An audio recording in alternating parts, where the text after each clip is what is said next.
How to crack medical coding interview as a fresher.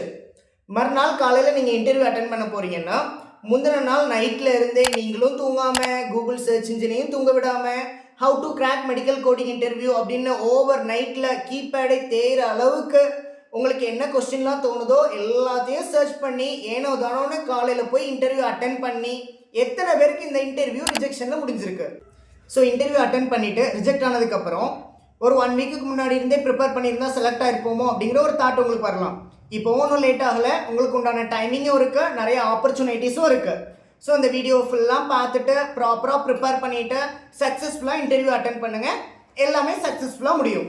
So நம்ம first interview preparation பார்க்குறதுக்கு முன்னாடி medical கோடிங்க்கு யாரெல்லாம் eligible அப்படிங்கிறத பார்த்துடலாம்.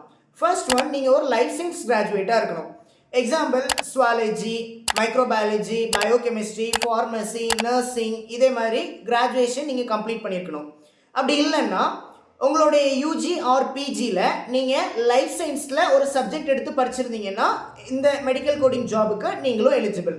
அப்போது லைஃப் சயின்ஸ் கிராஜுவேட் மட்டும்தான் மெடிக்கல் கோடர் ஆக முடியுமா, நான் லைஃப் சயின்ஸ் கிராஜுவேட்லாம் மெடிக்கல் கோடர் ஆக முடியாதா அப்படிங்கிற ஒரு டவுட் உங்களுக்கு வரலாம். நீங்கள் நான் லைஃப் சயின்ஸ் கிராஜுவேட்டாக இருந்தீங்கன்னா உங்களுக்கு ஒரு ஆப்பர்ச்சுனிட்டி இருக்குது, உங்களுக்கு ஒரு ஆப்ஷன் இருக்குது. ஏஏபிசி அண்ட் அஹிமா அப்ரூவ் பண்ண சிஆர்சி, சிபிசி, சிசிஎஸ், இதே மாதிரி நிறைய சர்டிஃபிகேஷன் இருக்குது.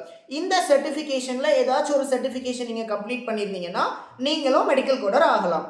உங்களுக்கு மெடிக்கல் கோடிங் சர்டிஃபிகேஷன் பற்றி ப்ரீஃப் எக்ஸ்பிளனேஷன் வேணும்னா கமெண்ட் பண்ணுங்கள், நான் நெக்ஸ்ட் வீடியோ அப்லோட் பண்ணுறேன். ஸோ இப்போ நம்ம இன்டர்வியூக்கு என்னென்னலாம் ப்ரிப்பேர் பண்ணணும் அப்படிங்கிறத பார்த்துடலாம்.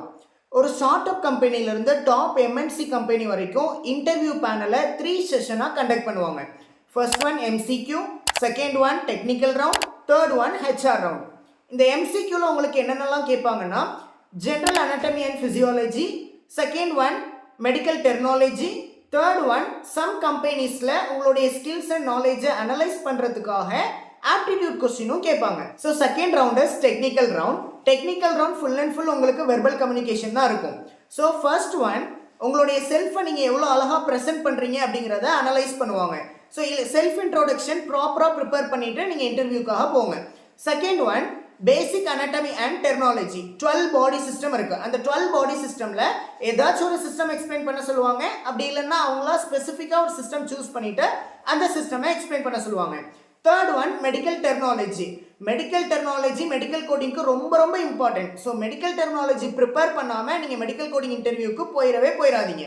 ஃபோர்த் ஒன், நீங்கள் எந்த கம்பெனிக்கு இன்டர்வியூ போகிறீங்களோ அந்த கம்பெனியோடைய ஸ்பெஷாலிட்டி அனலைஸ் பண்ணிட்டு போங்க.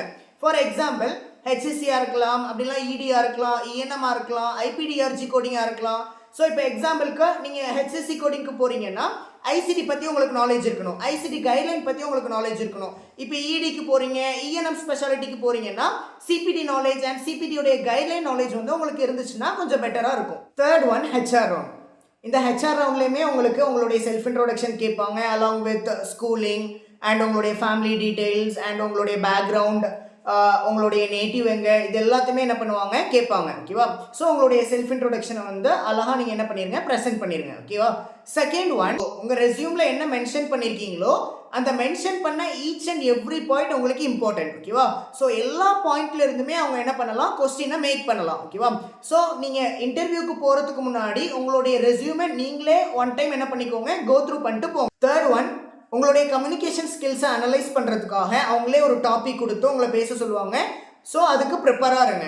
ஃபுல் அண்ட் ஃபுல் இங்கிலீஷில் மட்டும்தான் பேசணும், உங்களுடைய ஓன் லாங்குவேஜில் பேசக்கூடாது. ஓகே, ஃபர்ஸ்ட் 2 ரவுண்டுக்கு நீங்கள் எந்த அளவுக்கு எஃபர்ட் போட்டிங்களோ அதே எஃபர்ட்டை நீங்கள் ஹெச்ஆர் ரவுண்டுக்கும் போடுங்க.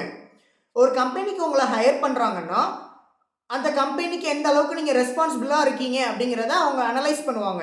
உங்கள்கிட்ட என்ன கொஸ்டின் கேட்டாலுமே கொஞ்சம் யோசிச்சுட்டு என்ன பண்ணுங்கள், ஆன்சர் பண்ணுங்கள். ஸோ ஹெச்ஆர் ரவுண்ட் வந்து ரொம்ப கேஷுவலாக போகுது அப்படின்னு என்ன பண்ணிக்காதீங்க, நீங்கள் ரொம்ப அட்வான்டேஜ் எடுத்துக்காதீங்க.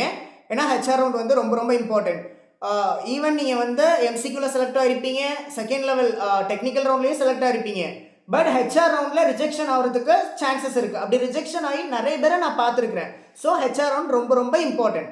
ஸோ 3 ரவுண்ட்ஸ்லேயும் நான் என்னென்ன டாபிக்ஸ் சொன்னனோ அந்த டாபிக்ஸ் எல்லாத்தையுமே ப்ராப்பராக ப்ரிப்பேர் பண்ணிக்கோங்க.